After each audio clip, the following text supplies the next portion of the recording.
किसी जंगल में एक सुंदर बगीचा था। उसमें बहुत सी परियां रहती थी। एक रात को वे उड़न खटोले में बैठकर सैर के लिए निकली। उड़ते उड़ते वे एक राजा के महल की छत से होकर गुजरी। गर्मी के दिन थे, चांदनी रात थी। राजकुमार अपनी छत पर गहरी नींद में सो रहा था।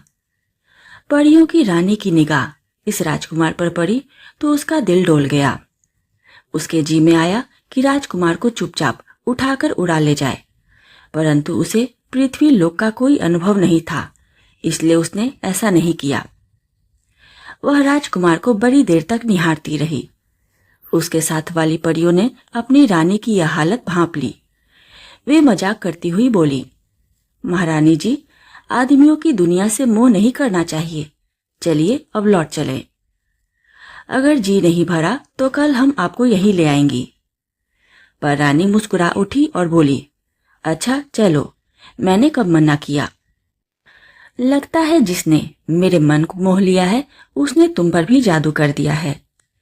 परियां यह सुनकर खिलखिलाकर हंस पड़ी और राजकुमार की प्रशंसा करती हुई अपने देश को लौट गई।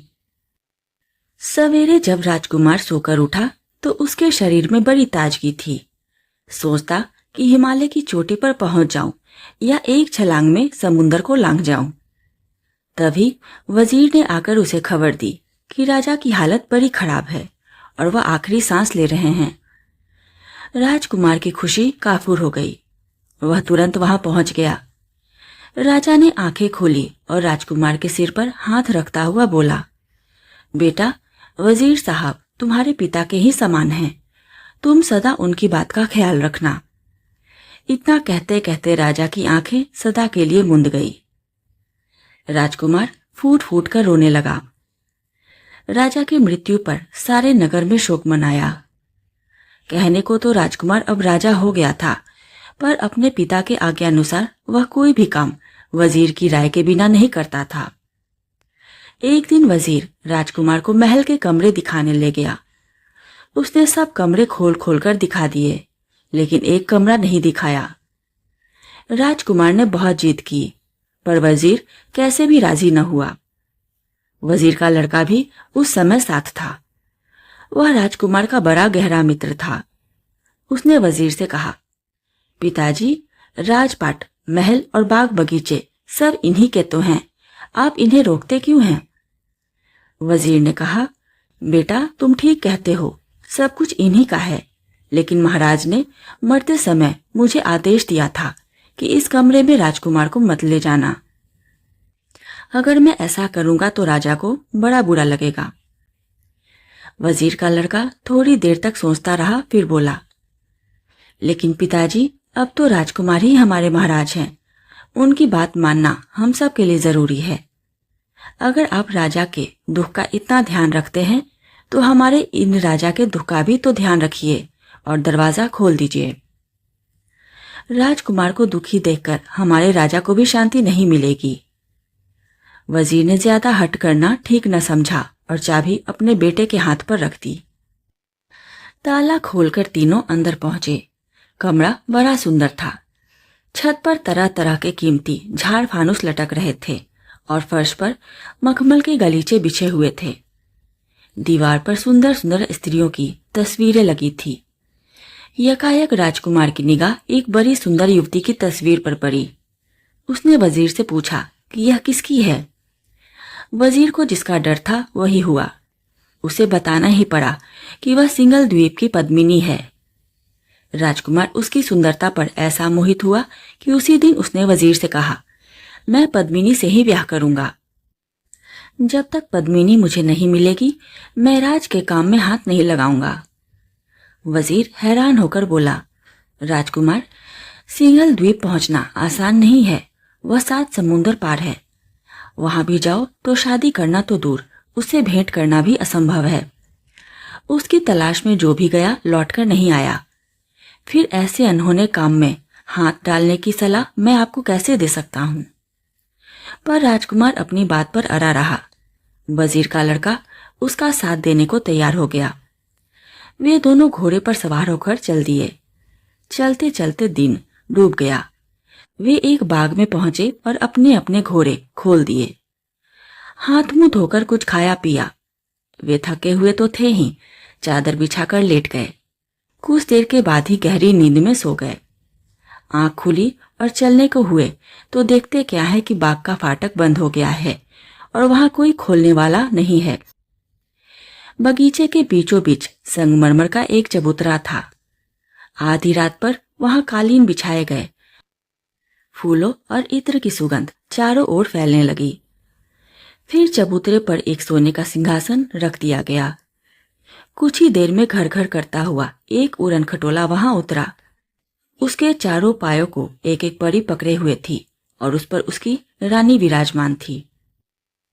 चारों परियों ने अपनी रानी को सहारा देकर नीचे उतारा और रत्न जड़ित सोने के सिंहासन पर बिठा दिया। परी रानी ने इधर उधर देखा और अपनी सखियों से कहा, वह देखो, पेड़ के नीचे चादर बिछाए 2 आदमी सो रहे हैं। उनमें से एक वही राजकुमार है। उसे तुरंत मेरे सामने लाओ। आदेश करने की देरी थी। परियां सोते हुए राजकुमार को अपनी रानी के सामने ले आईं। राजकुमार की आंख खुल गई और वह परियों की जगमगाहट से चकाचौंध हो गया। परियों को अपने आगे पीछे देखकर उसे बड़ा डर लगा और हाथ जोड़कर बोला, मुझे जाने दीजिए। परी रानी ने मुस्कुराते हुए कहा, राजकुमार, अब तुम कहीं नहीं जा सकते। तुम्हें मुझसे विवाह करना होगा। राजकुमार बड़ी मुसीबत में पड़ गया। बोला, परी रानी, मैं क्षमा चाहता हूं। मैं सिंगल द्वीप की पद्मिनी की तलाश में निकला हूं। इस समय मैं विवाह नहीं कर सकता। परी ने कहा, भोले राजकुमार, सिंगल द्वीप की पद्मिनी तक आदमी की पहुंच संभव नहीं है। वह दैवी शक्ति के बिना कभी नहीं मिल सकती। अगर तुम मुझसे विवाह कर लोगे तो मैं तुम्हें ऐसी चीज दूंगी जिससे सिंगल द्वीप की पद्मिनी तुम्हें आसानी से मिल जाएगी।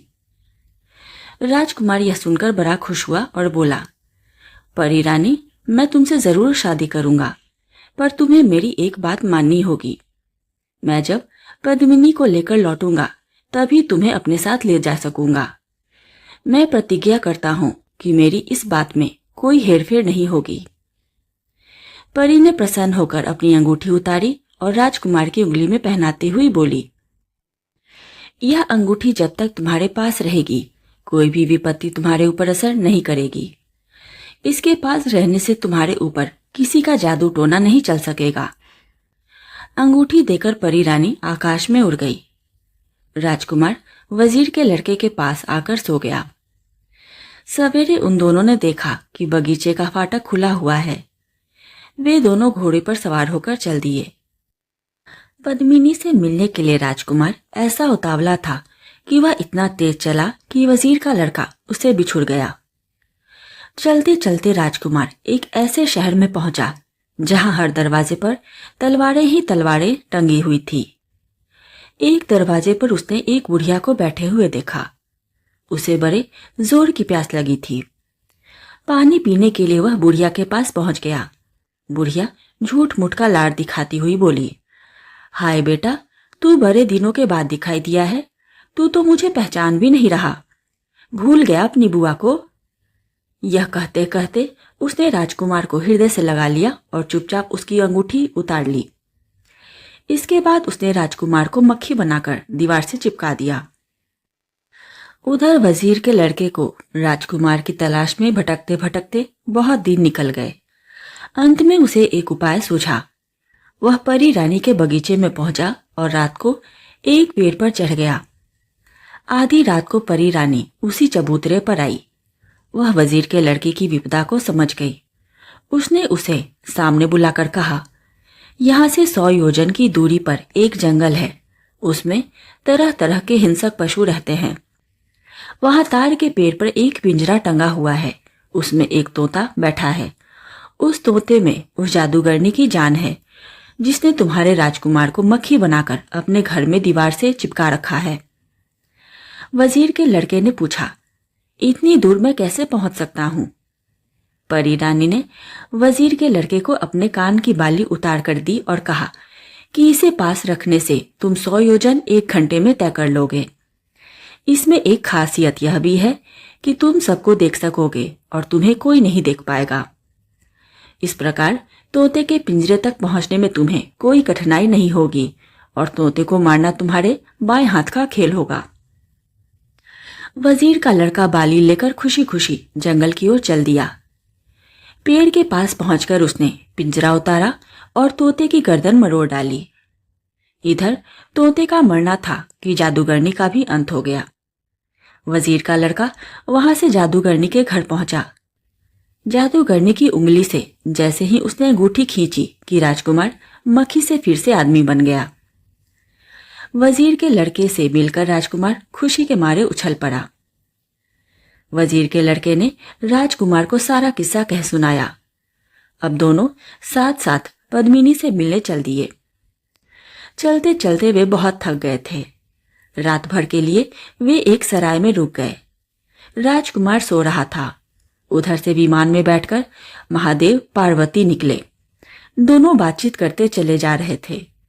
यकायक महादेव जी ने कहा, पार्वती, इस नगर की राजकुमारी बहुत सुंदर और गुणवती है। राजा उसकी शादी एक काने राजकुमार के साथ कर रहा है। अगर ब्याह हो गया तो जन्म भर राजकुमारी को काने के साथ रहना पड़ेगा। मैं इसी सोच में हूं कि इस सुंदरी को काने से कैसे छुटकारा दिलाऊं। पार्वती जी ने नीचे सोए हुए राजकुमार की ओर इशारा करते हुए कहा, देखिए प्रभु, जरा नीचे की ओर, कितना सुंदर राजकुमार है। विमान उतारिए और राजकुमार को लेकर वर की जगह पहुंचा दीजिए। महादेव जी को यह युक्ति जच गई। उन्होंने ऐसा ही किया। राजकुमारी की शादी उस राजकुमार से हो गई। विदा के समय राजकुमार बड़े चक्कर में पड़ा। विवाह करने के बाद लौटते समय मैं तुम्हें साथ ले जाऊंगा। इस समय तुम मुझे जाने दो। राजकुमारी को राजकुमार पर विश्वास हो गया। उसने उसे 2 बाल दिए, एक सफेद और एक काला।